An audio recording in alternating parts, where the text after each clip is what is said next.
What is the solution to climate change? You might picture solar panels, carbon capture technology, or fleets of electric cars. Maybe a new, futuristic technology that hasn't even been invented yet. But what if I told you that the solution to climate change wasn't in the future at all? What if I told you it was written down centuries ago? And what if I told you that the climate solution we're searching for is already in our Constitution? Let's take a look at how. In 2023, New York City felt the effects of climate change. In September of that year, Tropical Storm Ophelia devastated our city. Power lines sparked, schools shut down, and the subway flooded with millions of gallons of water. And across all 5 boroughs, something became painfully obvious. We were not prepared. But something else became obvious too. Something even more unsettling. And not everyone was hit the same. For some neighborhoods, Ophelia presented an inconvenience, a dreary, delayed commute, a day home from school maybe. But for a neighborhood on the Brooklyn-Queens border, Ophelia was catastrophic. So why is this? This neighborhood is called The Hole, and it is a predominantly low-income, Black and Hispanic community. And after the storm, it sat underwater for days. 6 inches of filthy, contaminated water. Septic tanks overflowed, overwhelming the air with a nauseating smell. Potholes turned into ponds. Backyards disappeared under brown sludge. And here's the thing. We knew this would happen. The city has known for decades that the Hole would be devastated by a storm. So why is this? For starters, the vast majority of buildings do not have access to sewers. They rely on septic tanks, which must be manually drained. Also, the neighborhood goes down into a bucket. So when it rains, the flooding is unbearable. Families here have tried everything, from building makeshift moats around their homes, patching up their own sidewalks, to even connecting electric grids to power pumps. They're building their own climate infrastructure because no one else did. In a few years, the city did eventually build some of these upgrades, including sewer systems, as well as stormwater and sanitary pumps. But these upgrades were expensive, long overdue, and extraordinarily rare. Neighborhoods like The Hole oftentimes have to wait decades for this level of investment, if it comes at all. And this infrastructure is not innovative or experimental, but the baseline level protection that other communities take for granted. A brief look into our recent environmental history, and you'll begin to notice a pattern. In Louisiana, there is an 85-mile stretch of land containing over 200 petrochemical plants and refineries. This area is called Cancer Alley because it has 71% higher cancer rate than the national average. It also has a 19% poverty rate and is 40% Black. In Flint, Michigan, as you may know, authorities failed to address corroding lead pipes and pollution, which resulted in the contamination of drinking water. Flint, Michigan has 42% of citizens living below the federal poverty line and is 57% Black. My own father grew up in a majority-minority neighborhood in Missouri, next to a uranium mining plant commissioned during the Manhattan Project. Radiation from this plant leaked into the local river, Coldwater Creek. But the kids didn't know that. They played in it, swam in it, ate the berries along its banks. They were children, not chemists.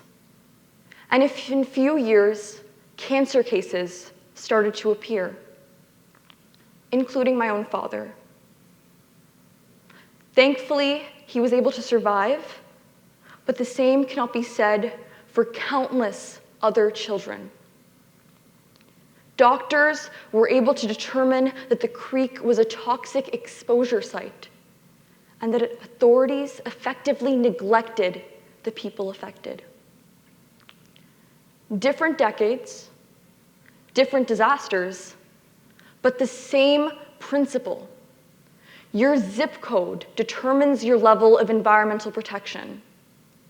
And this is the moment where you realize that climate change is not the great equalizer, but the great amplifier of inequality. And this is where the Constitution comes in. Specifically, the part that you might have unpacked in high school, but never truly dissected, which is the 14th Amendment's Equal Protection Clause, which essentially states that the government cannot deny to anyone the equal protection of the laws. Initially, it was used to extend to former slaves after the Civil War. However, it eventually expanded to include women, immigrants, LGBTQ+ people, as well as interracial couples, and countless other communities fighting for dignity. So here's my question. Why doesn't equal protection include environmental protection? As a Gen Z girl, I've grown up with climate anxiety as a background noise, and I've made an effort to study the climate crisis, the legal system, and the ways in which age, race, income, and disability affect who is saved first and who is forgotten altogether. But I've also learned something hopeful, which is that the Constitution is not a barrier, but the key. And this idea is not unique. In fact, it's been tried before. Communities have attempted to use the Equal Protection Clause to challenge discriminatory siting of hazardous waste facilities, of unequal environmental enforcement, as well as the systematic neglect of vulnerable neighborhoods. However, these cases usually fail at the pleading stage, not because courts deny the existence of unequal harm, but because plaintiffs are required to prove intentional discrimination as well as a clear racial motive. And this doctrinal requirement poses a significant barrier on plaintiffs because environmental injustice is rarely inflicted with explicit intent, but is typically the product of accumulation of policies, of institutional indifferences, of corporate interests. This focus on intent is narrow and outdated, also because environmental injustice is rarely perpetuated by a single entity, but is typically the result of accumulation of zoning authorities, government bodies, and more. Importantly, equal protection jurisprudence already recognizes that under-enforcement constitutes a violation of equal protection. Courts have declared that when police fail to address cases of sexual assault and domestic violence in certain neighborhoods while responding to others, that this is a violation of equal protection, even absent explicit discriminatory intent. The constitutional injury does not arise from animus, but from abandonment. Because regardless of whether officials explicitly meant to discriminate in these cases, by deliberately withholding enforcement resources while safeguarding others, they violate equal protection. If the right to marry the person you love is a fundamental right, if the right to go to school, regardless of immigration status, is a fundamental right, then why isn't it a fundamental right to live safely on the only planet we have? I ask you, what if our government had a constitutional obligation, not a well get to it, but a genuine obligation under the 14th Amendment to 1, regulate the greenhouse gases driving this disaster, 2, build adaptive infrastructure to protect all communities equally, and 3, to prioritize the neighborhoods most harmed by and least responsible for the climate crisis. This isn't theoretical. Courts have done this before. In Loving v. Virginia, courts declared that freedom to marry was part of the pursuit of happiness. And in Obergefell v. Hodges, the court extended the same to same-sex marriage. The Constitution never changed. We did, and the courts followed. Freedom from catastrophic climate effects is a personal right. Of course it is. Because what good is life, liberty, and property if your home is underwater, if the air you breathe is toxic, and if your local river is radioactive? And you want to know what the most important part of this is? Is that the Constitution is not a relic, it's a roadmap. And we get to decide where it leads to next. We get to decide whether it continues to expand with our evolving climate needs, or whether it freezes in time as the climate crisis accelerates. So my call to action, not just to lawyers or to activists, but to anyone who breathes air or drinks water, is to start treating equal protection as something that can protect rights not just from the past, but for the future.